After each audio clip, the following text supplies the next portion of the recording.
નમસ્કાર, આપની સાથે હું છું રાકેશ પંડ્યા. આપ નિહાળી રહ્યા છો અડીખમ ગુજરાત.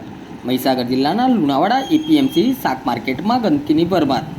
એપીએમસી માર્કેટમાં શાકભાજીનો વેસ્ટ આડેધડ ફેંકાતા ગંદકીનું સામ્રાજ્ય જોવા મળ્યું. એક તરફ વરસાદી માહોલ, બીજી તરફ બગડેલા શાકભાજીનો વેસ્ટ ખુલ્લામાં નખાતા ગંદકી વધી.